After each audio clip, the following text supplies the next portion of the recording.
Hello, everyone. Thanks, Anna, for the introduction. So yeah, I'm Sergi. I'm a PhD student at the Institute of Cosmology and Gravitation in Portsmouth, and I'd like to thank the Royal Museums Greenwich for organizing these lectures.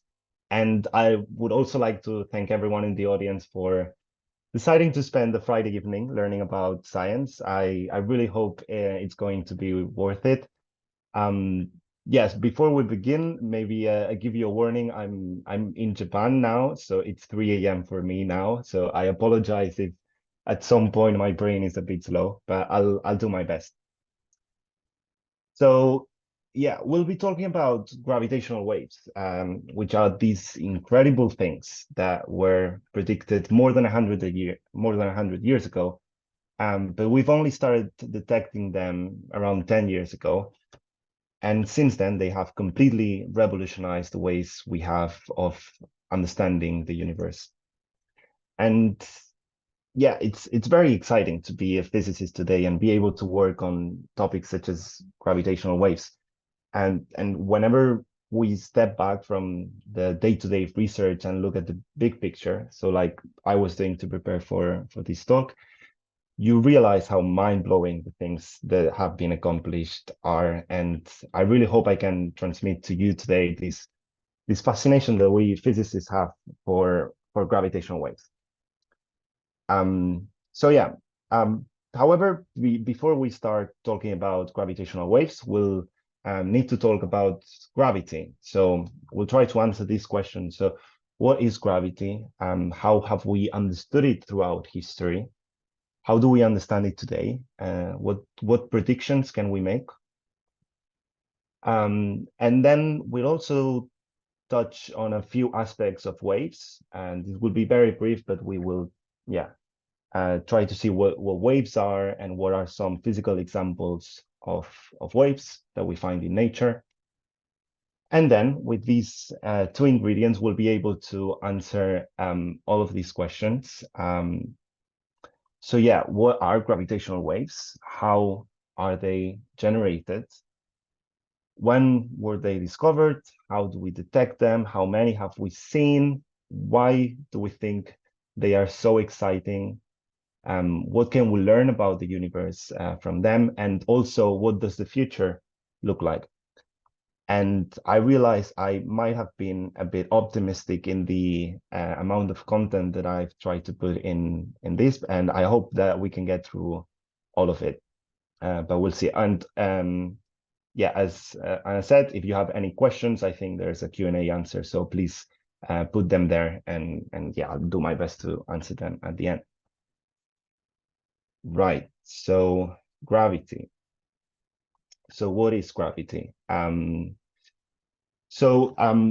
is kind of familiar to some extent with gravity, right? You throw something and it falls to the ground, and that's because of gravity, and that's completely correct. But if we want to be a bit more general, we can describe gravity as a phenomenon. So when we have two objects with mass, so these are the two balls that I'm putting here with mass lowercase m and capital M, what we see is that they get closer to each other, and that's what we'll describe as the phenomenon of gravity. And throughout history, there have been a number of big characters in our understanding of gravity. And like many other things, people started to think about gravity in a scientific manner back in ancient Greece with the pre-Socratic philosophers around 6 BC. And this continued to evolve along this Greco-Roman branch. But also independently in India, Brahmagupta was really the first one to describe gravity as an attractive force. And at some point, these two branches merged in the middle, in Persia, where Islamic thinkers incorporated the best ideas coming from these two branches. And since then, the understanding of gravity has progressed at a global level. However, here we'll only focus on the last two big characters, which are Newton and Einstein. So let's start with Newton. So I will show two equations in this talk, and this is the first one, which is the Newton's universal law of gravitation. So, okay, let's have a look at what we have here. Let's start with the easy things. So we have two masses. These are the two objects with masses m, lowercase m, and capital M. And they are separated a distance r between them, no? We also have this g. So this is a constant. This is a universal constant of nature, and it's called Newton's gravitational constant. So this is a number that is the same for all the cases. So for example, the mass of the electron is a constant. It's always the same. So this g is something like that. And so on the right-hand side, we have these things organized in this way, and they equal to F. And F is a force. So Newton's gravity describes the phenomenon of gravity as an attractive force. So just by having mass, these two objects will experience an attractive force between them. So with this framework to understand gravity, we are suddenly able to answer questions like, how long will an apple take to fall to the ground? And if we know all the values, then we can answer this question with numbers. So very, very precisely, we can predict how many seconds it will take to fall to the ground, and then we can do it, and we can check that it agrees with what we observe. So yeah, we can explain the behavior of objects on the Earth, but with Newton's gravity as well, we're able to understand how planets move around the sun, and this was a huge breakthrough because it unified into one idea these two very different regimes and these two very different behaviors. So in this other regime, we can answer questions like, what is the distance from the Earth to the sun? And this is just an example of a question, but yeah, we can really understand the motion of planets. So yeah, very, very amazing. And so yeah, I just wanted to give an overview of what of how physics looked like in the late 19th century. So we had Newtonian mechanics. So Newtonian's gravity is a part of that. We also had electromagnetism. So Maxwell at the late 1800s was able to unify electricity and magnetism under one force, the electromagnetic force. We also had thermodynamics, so that relates to the macroscopic properties of gases like the pressure, the volume, the temperature, and how these are related to each other. And so these were the big three branches that we had in physics, and the feeling, the vibe back then was that physics was complete, physics was done, and with these three things we understood everything there was to understand about the universe. And yeah, the only things left to do were to do more precise measurements and refine some technicalities. But yeah, the feeling was that physics was complete. We've understood the universe, and spoiler alert, they couldn't be more wrong, because the beginning of the 20th century would see the a revolution in physics on one way with gravity, which is what we're going to talk about, but also in particle physics with quantum mechanics, which sadly we won't talk about here. Yeah, so one of the problems that Newtonian gravity had was the orbit of Mercury. So Mercury is the planet which is closest to the sun. So in a way, it feels the strongest gravity from the sun, is the place in the solar system where gravity is the strongest. And there was a phenomenon observed which people couldn't explain with Newtonian gravity, and that's called the precession of the perihelion of Mercury. So on the left, you have here the orbit of Mercury, and the perihelion is this distance to the sun. And yeah, the prediction was that Mercury would orbit the sun like that. But what we observed is that this orbit was shifting. So the perihelion was precessing, was moving. And this is something that people couldn't understand with Newtonian gravity, no matter how hard they tried. And yes, people came up with crazy ideas to try to explain this, like trying to predict the existence of another planet at the end of the solar system that we, for some reason, hadn't observed, that would change the orbit in such a way that this would be observed. But yeah, they failed. So this brings us to the next chapter in gravity. But before going there, I want to go into a brief philosophical tangent. So yeah, we're trying to answer the question of how does science work, and there are many different possible answers you can give to this question, many different views you can take. But there's one I particularly like, which was due to Thomas Kuhn, and he explains it in this book, The Structure of Scientific Revolutions, which is very, very recommendable. Okay, so here I have time going to the right. So as we move to the right, we're going forwards in time.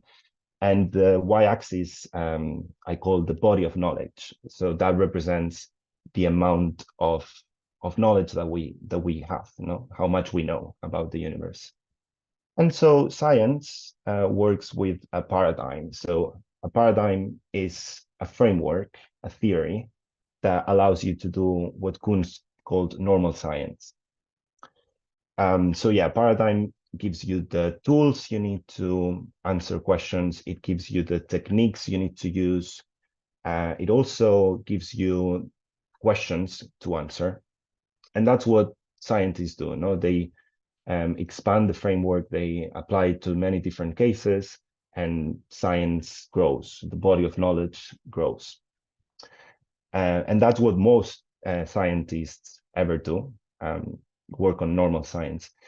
But eventually, with the progress of science, there are these holes here that are called anomalies. And these are things that people using this framework, using this paradigm, are unable to explain.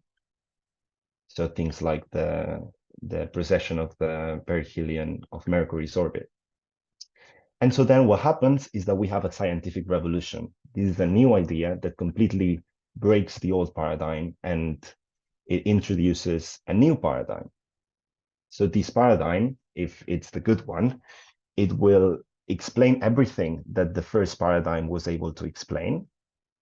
So it's bigger than that one. It also explains the anomalies, and it allows you to ask new questions. It gives you new techniques, new methodologies, and it allows you to do normal science again, until eventually you reach again some anomalies, and then another scientific revolution happens. And this is how Thomas Kuhn viewed the progress of science. And I think it represents very, very well, at least what has been the history of gravity recently. Okay, so then we go to the new theory of gravity, which is Einstein's general relativity. And the key idea of Einstein's GR is that gravity is the geometry of space-time, of space plus time. We'll go into what space-time is. So think about a combination of space and time for now. And here I have a straight line, and that represents flat space-time. But whenever I put a mass on the space-time, it bends it, it curves it. And whenever I put another one, it also curves it like this. So then what we observe is that these two masses get closer to each other in a similar way as if they would be going downhill. They are getting closer to each other. Okay, so this is the idea of Einstein GR, the main idea. But what is space-time? So going back to Newton, the space and time are completely different entities.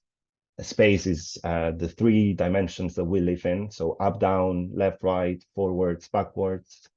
And then time is something completely different that is completely independent of space.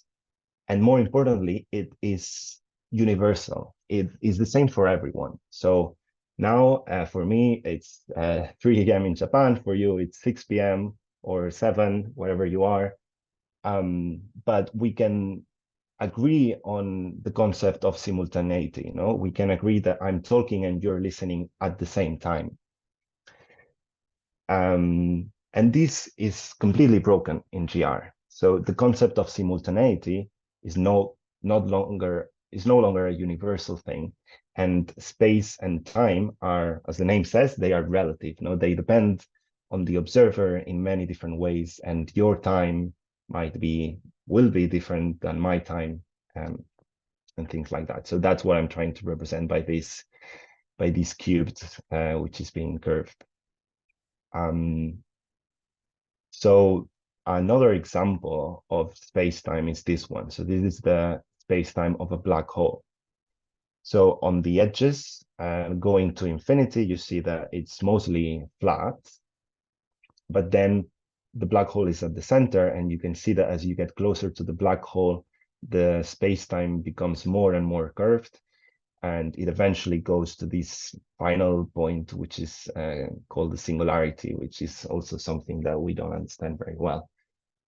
And yeah, this is the space-time of a black hole, and black holes are characterized by one thing especially. So when you cross this event horizon, which is this dashed line here, you won't be able to get out of it. So not even the fastest thing in the universe, which is light, can escape the black hole once it goes inside. And that's why we call it black, because not even light can escape. And this is another movie of this concept of space-time. So here you see a ball that is moving, and you can see that as it moves, it curves the space-time around it in this very nice way. Okay, so we said that gravity is the geometry of space-time. That's what Einstein said. And we can write that as an equation. We can say that gravity equals the geometry of space-time. And this is going to be the second equation of the top. But we physicists don't like to write equations with words. So for the geometry, I'm going to call it G. And for gravity, I'm going to call it T. And remember, for gravity, we mean the phenomenon that we see of masses getting closer to each other. And I'm cheating a bit with the terminology here, but it's okay. So yeah, we have G equals T, which is, we would say, a fairly simple equation. And these are called the Einstein field equations. And they might look very simple, but I'm going to show you now that they are not. So if you want to be a bit more precise, you would write them like this. So here we have added this mu nu on the G and the T, and these are Greek letters, and they represent the coordinates of space-time in a way. So we also have this kappa, which is the gravitational constant, very much like in the Newton case. And so this T mu nu is something called the energy momentum tensor. And this contains information about the masses, the mass content of the universe and the energy content of the universe. So yeah, the things, the physical things. And then this G is called the Einstein tensor, which, as we said, describes the geometry. And yeah, very quickly, this is becoming more technical and technical, but very quickly, just so that you get an idea of what tensors are, because I have introduced that without explaining it. So simpler things, we have scalars.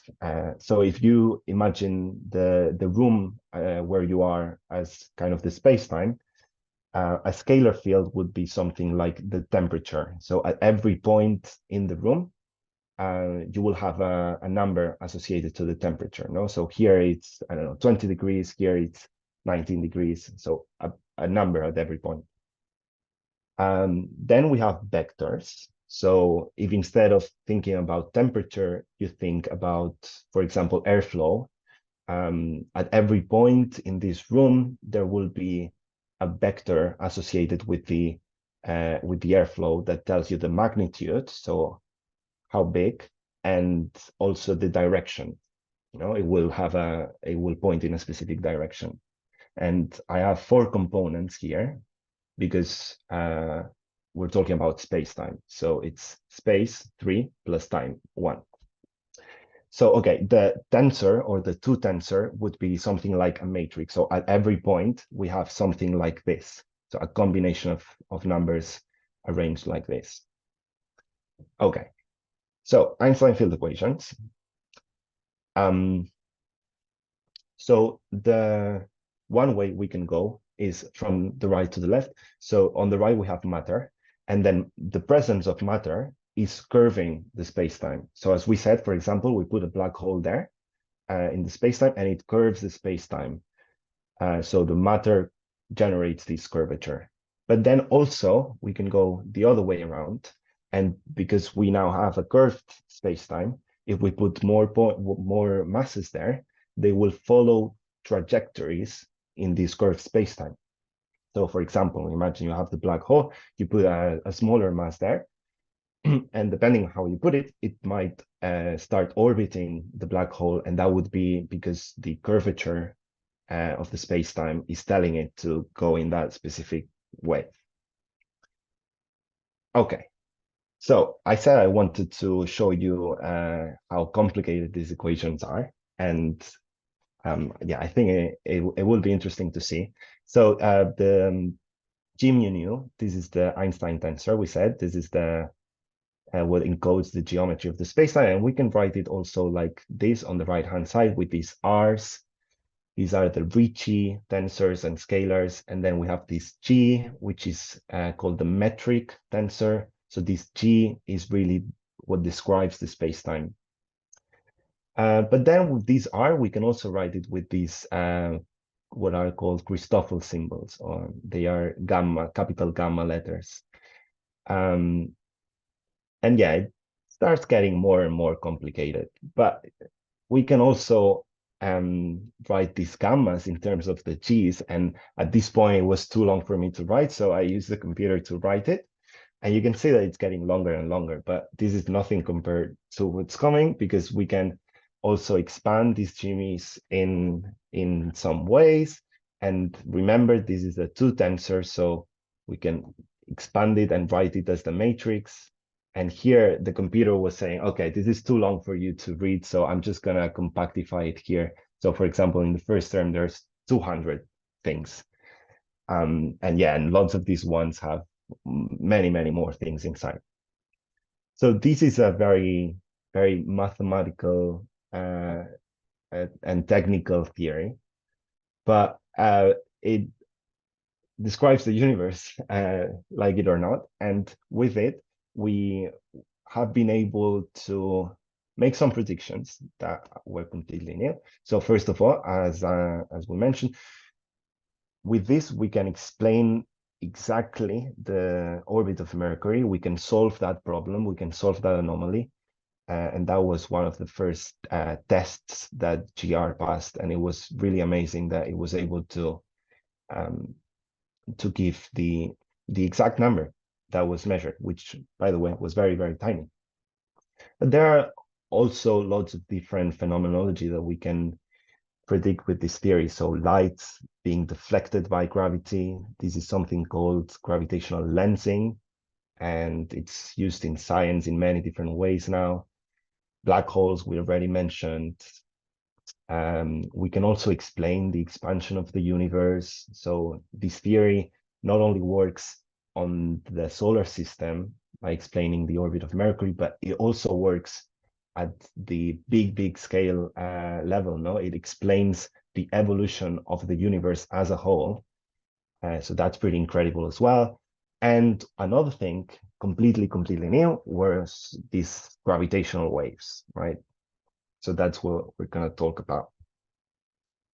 And yeah, after he proposed this theory, and after some years, it took some people, it took some years for some people to be convinced, but yeah, after all these tests that he passed, it was clear that Einstein was right, and Einstein became a rock star.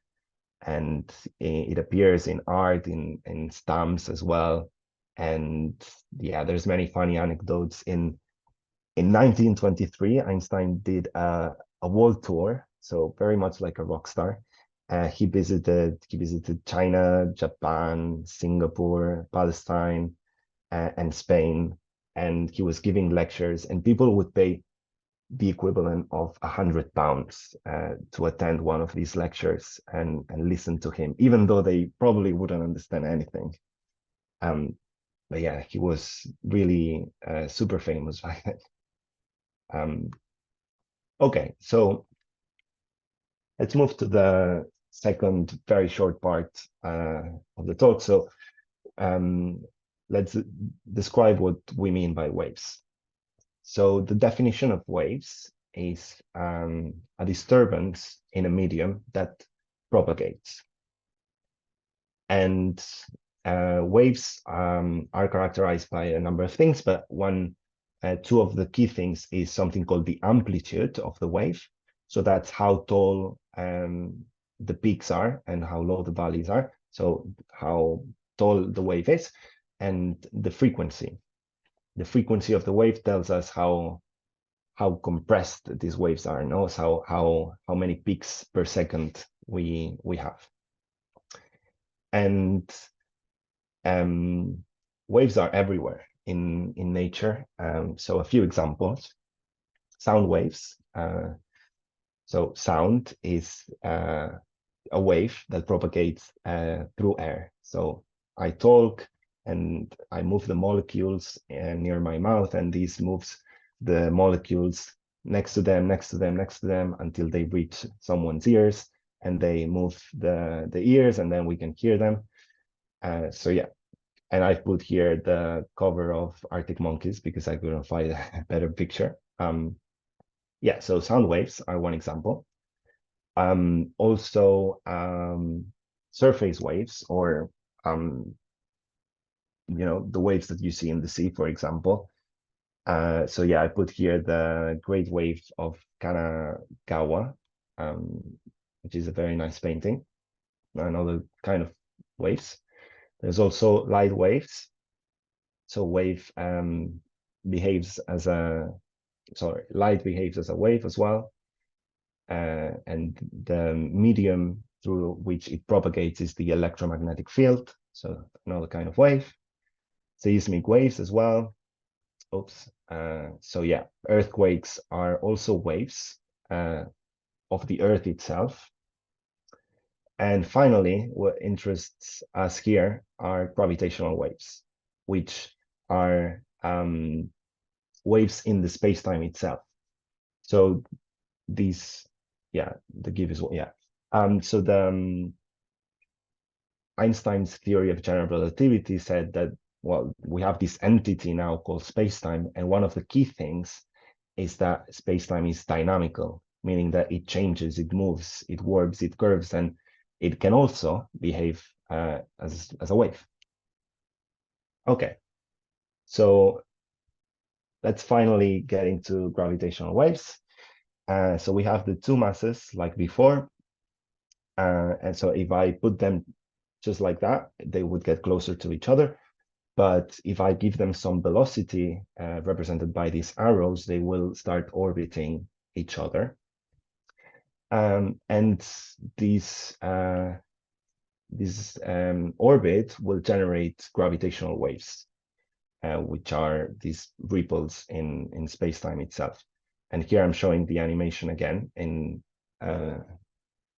full picture. And I'd like you to focus on a couple of things. So try to see how the amplitude and the frequency changes as the as the masses get closer and closer to each other. So the masses start like this, start orbiting each other, and they lose energy through this emission of gravitational waves. So because they lose this energy, they get closer and closer until they merge into one single thing. So these are two black holes.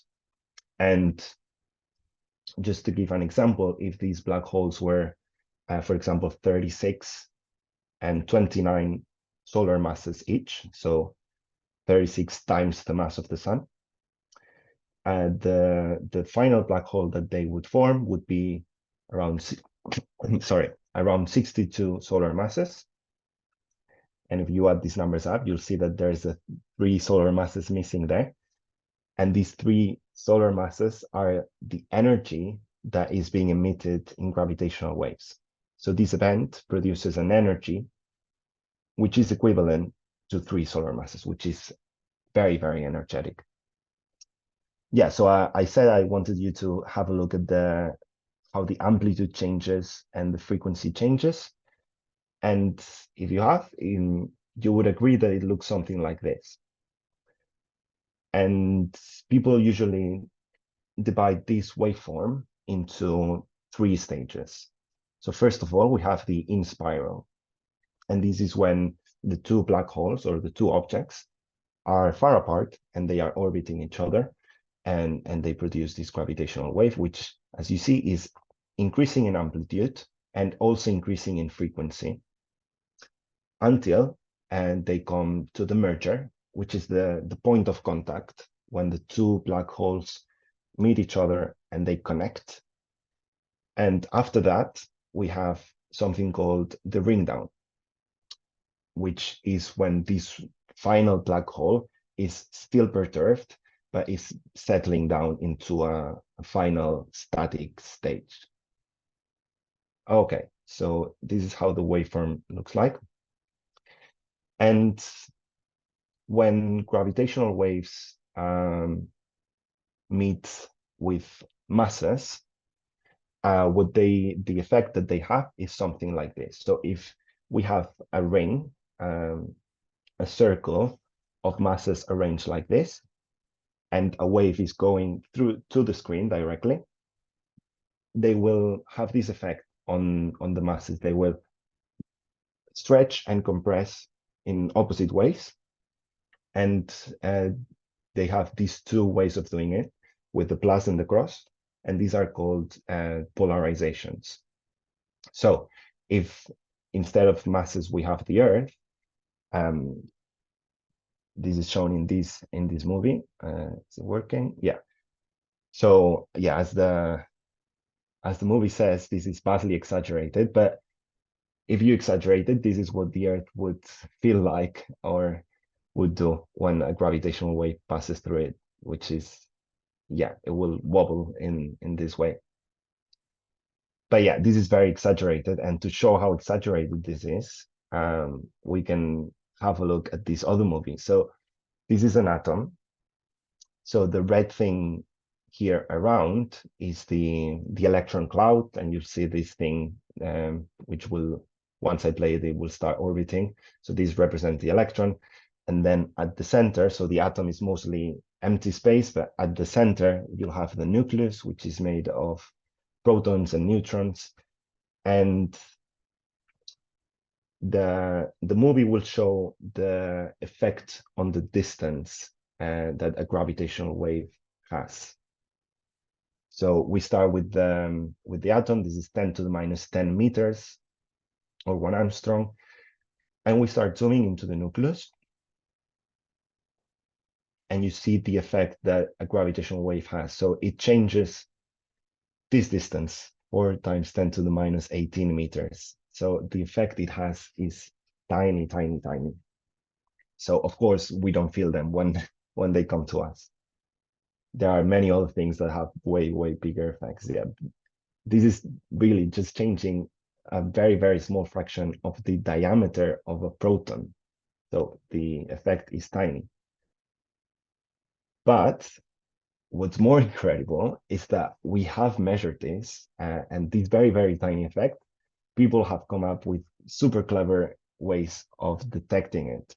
And this is what we'll talk about now. So this diagram represents a standard gravitational wave detector, and it has all these components, right? So first, these are two arms. So there is one here, vertical, and there is one here as well, horizontal. They are perpendicular to each other, and they are 4 kilometers long. So they are very, very long. So next we have a laser here.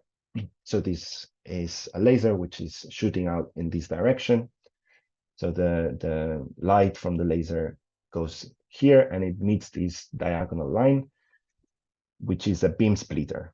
And as the name suggests, this splits the beam into two, no? And one will go up and one will go down. And when they do, there are these test masses arranged here, and there is a mirror here. So the laser will go here, it will bounce back, and it will bounce back several times between this mirror, and it will move these test masses just a tiny, tiny bit. And oops, I skipped too much. And they will meet again here, and they will be seen by this photo detector. So this is what will read the final laser. So okay, if the two arms were exactly the same distance, when they meet at the photo detector, they would completely cancel out. And so you would get nothing there. You would see nothing because they will annihilate each other. They will interfere destructively. So you wouldn't see anything there. But we said that gravitational waves, when they pass through in this direction, they will change the distances between these masses. And if we have a look at this, we will see that they will have the opposite effect. They will act in an opposite way in the two arms. So this means that one arm will be stretched and one arm will be squeezed, and then that will go back and forth. So when that happens, here in the photo detector, you will get something. You will see some non-destructive interference. Okay, so this is better explained with this movie. So again, we have the laser, and you see that how changing the distance, this is also exaggerated, creates some non-zero light at the end. So here you see the wave, it's traveling this way, it bounces back on the mirror. And it does that several times, but in the movie it just shows one, and then they recombine again, and you can see that they are completely opposite, so they will cancel each other. But when there is a change in the distance, you see that the resulting pattern is non-zero. So you get some signal, you get some light. And this light is telling you that a gravitational wave has passed through the detector. So yeah, this is how we measure them. And this is a picture of one of the detectors. So you can see it doesn't even fit in one picture. You can only show one arm. And yeah, they are very, very long. And yeah, anything will, so they have to be extremely precise. They have to calculate these tiny, tiny distances. So a truck going by this road will also have an effect on this. So there is a lot of effort in trying to isolate this as much as possible, and then some very clever data analysis techniques to try to remove all this noise. So earthquakes as well will have an effect. So yeah, it's very, very incredible. So this is the picture of the existing and planned gravitational wave detectors. We have the two in the USA, and they are in opposite sides of the US for to try to isolate so if there is an earthquake here, I don't think there will be, but so that it affects one and not the other, so that they can really identify the gravitational wave, because that would have the same effect for both of them. And we also have one in Italy, one in Japan. This is one in Germany, and there is one being planned for India as well. And so we have a big network of gravitational wave detectors. And this is what they measure. So I believe, yeah, this is GW 150914. This is the first one that was observed. And people give, well, people in science, we give these names to gravitational waves. So GW stands for gravitational wave, and then this is the date, but backwards. So this is the 14th of September of 2015. That was the first detection. And you can see here the two detectors in the US, Hanford and Livingston. And yeah, you can see that when you put them together, they match almost perfectly. So yeah, that was a detection. Okay, so this is a movie of how the detection is made. So once you receive the signal, the data, which is this blue line, you have to understand what it means, no? And for this, we use these waveform models, which is the orange line. So you see that now it doesn't fit at all the data, and this orange line is for a total mass of 200 solar mass black hole, so the total mass, and a distance of 800 megaparsecs away. But by tuning these parameters, by tuning the distance away, the megaparsecs, and tuning the final mass of the black hole, you can see that it can be made to fit exactly. So we can use these gravitational waves, this data, to measure also the properties of the resulting black hole. So we can see that this one is 420 megaparsecs away and has a total mass of 65. Okay.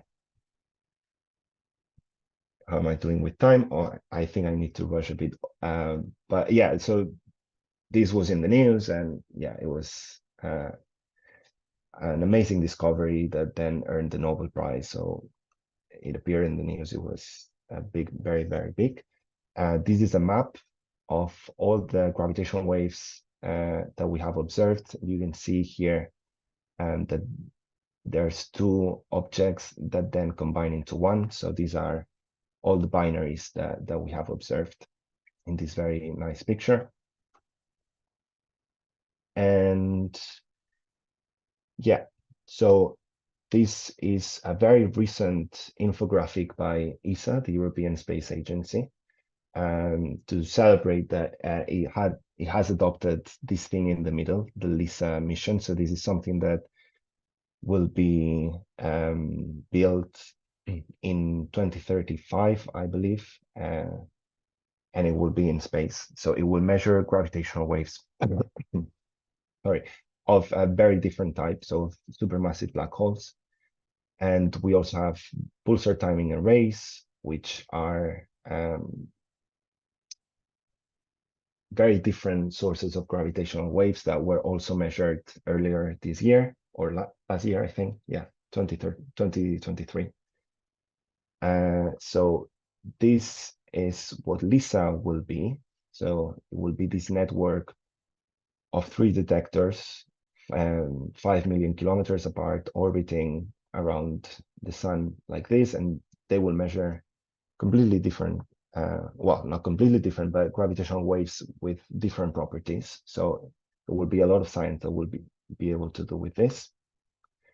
And then these are the pulsar timing arrays, which, as I said, were measured for the first time last year, and they measure not gravitational waves from single events, but the combination of a background. So all the gravitational waves of supermassive black holes as a background that is across the universe.